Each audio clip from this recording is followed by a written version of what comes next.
மனத்தின் ஆசைகள் அடங்கி இதயத்தின் முடிச்சுக்கள் அறுபட்டவுடன் இறக்கும் இயல்புடைய மனிதன் இறப்பற்றவனாகிறான். அவன் பிரம்மத்தை அடைகிறான். விண்மீன்கள் மற்றும் அண்டவெளியில் தேடுவதால் பிறப்பு இறப்பு பிரச்சினைக்கு தீர்வு கிடைக்காது. நமக்குள்ளே உள்ள எந்திரத்தை ஆராய்ந்தாலே ரகசியம் விளங்கும்.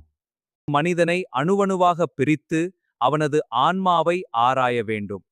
அப்போதுதான் உடலுக்கும் மனத்திற்கும் உள்ளே அழியாத உண்மை பொருள் இருப்பது தெரியும். ஆன்மாவுக்கு உருவமோ வடிவமோ இல்லாததால் அது காலம் மற்றும் இடத்தால் எல்லைப்படுத்தப்படாது. அது எங்கும் நிறைந்து அனைவரிடமும் சமமாக பிரகாசிக்கிறது. உடல் ஒரு தனி பிரபஞ்சம் என்றால் அதற்குப்பின் மனம், அதற்குப்பின் ஆன்மா உள்ளது. அதுபோலவே இந்த பிரபஞ்சத்திற்கும் பிரபஞ்ச ஆன்மா உள்ளது. எல்லையற்ற இறைவனின் அம்சம் ஆன்மாக்கள் என்று சொல்வது முரணானது.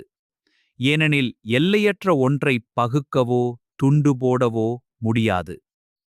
பிரபஞ்ச ஆன்மாவாக இருப்பது எதுவோ அதுவே நீ. நீ அதன் அம்சம் அல்ல. இறைவனாகிய அந்த முழுமையே நீதான்.